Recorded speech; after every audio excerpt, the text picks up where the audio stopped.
जनाब नीतीश कुमार अपनी अकीदत के फूल पेश कर रहे हैं, श्री प्रसाद यादव माल्यार्पण कर रहे हैं। राष्ट्रपिता महात्मा गांधी को छोड़ करके किसी के बारे में किसी की बात को सुनना नहीं चाहिए।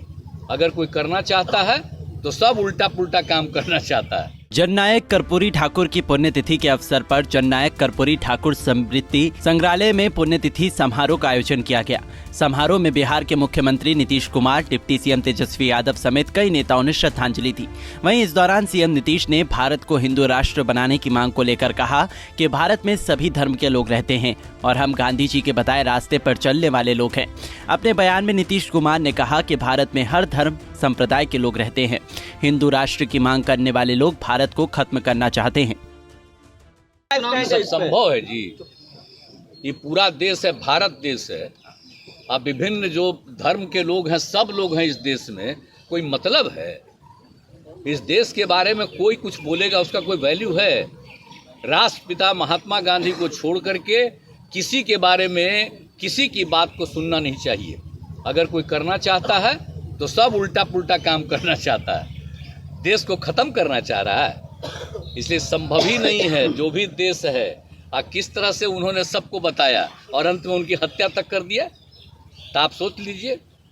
और किस तरह से समूचा सब कुछ किया गया है। और हम लोग तो भाई उन्हीं के द्वारा किए गए बातों को ही लेकर के हम लोग सब काम को आगे बढ़ाते हैं। आज जो हम लोग बात कर रहे हैं जननायक कर्पूरी ठाकुर जी में क्या काम कर रहे थे, या जितने लोग नेता थे कौन क्या कर, सब लोगों को मालूम था।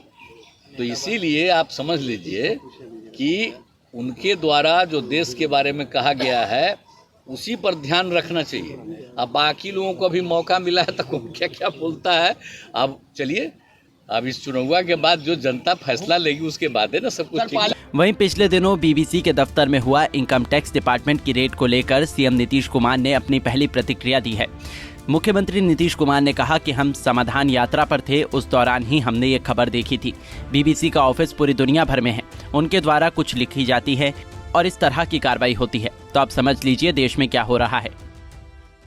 तो उसके बारे में कोई चीज बोल रहा था, फिर यहाँ पर क्या कर रहे हैं। हम तो अभी इधर लगातार घूम रहे थे तो उसी बीच में देखा था कि तब, लेकिन ये बात समझ में नहीं आती है कि कोई भी कहीं का कोई भी है, या सब दिन से तो यही है, दुनिया भर में है। तो अगर उनके द्वारा कहीं से कोई बात कही जाती है तो उसके चलते एक्शन की तो बात अब समझ लीजिए इन लोगों की इच्छा क्या है सर, ये तो बहुत क्लियर कट। वहीं उद्योगपति गौतम अडानी को लेकर सदन में विपक्ष द्वारा चर्चा की हो रही मांग पर नीतीश कुमार ने कहा कि यदि विपक्ष अगर सदन के अंदर चर्चा चाहता है तो चर्चा होनी चाहिए। पार्लियामेंट में कोई भी मेंबर है, कोई भी पार्टी, तो उनको तो अधिकार न है। अगर कहीं कोई घटना घटती है तो उसके बारे में बोलना तो अधिकार है, उस पर ध्यान देना चाहिए। हम लोग नहीं रहे एमपी, जब कोई सरकार थी विरोध में हम लोग थे, तब नहीं सुनता था। हम लोगों की भी जब सरकार थी जननायक कर्पूरी ठाकुर जी के नेतृत्व में, हम लोग ये जननायक कर्पूरी ठाकुर कहते हैं, इनके नेतृत्व में हम लोग थे। अटल जी के नेतृत्व में हम लोग थे, तो उन्हीं सबका सुनते थे। अपोजिशन की तरफ से भी कोई कहता था श्रद्धेय अटल जी, सबका बात सुनते थे। अब ये सब कोई मतलब है जी, जब कोई कहता है तो लोगों की बात सुनना ना चाहिए। अब ऐसे ही किसी चीज को रिजेक्ट आप करते हैं तो अंदरूनी कुछ मामला होगा। बता दें कि इस अवसर पर पार्टी के वरिष्ठ नेता समेत माननीय सांसद, विधायक, विधान परिषद, पूर्व सांसद, पूर्व विधायक, पूर्व विधान परिषद और पदाधिकारी भी शामिल रहे। पटना से अभिषेक कुमार सिंह की रिपोर्ट। हमसे जुड़े रहने के लिए हमारे YouTube चैनल को सब्सक्राइब करें और नई वीडियो की नोटिफिकेशन के लिए बेल आइकॉन को दबाएं। अगर आप ये वीडियो Facebook पर देख रहे हैं तो लाइक जरूर करें और ज्यादा से ज्यादा शेयर करें। धन्यवाद।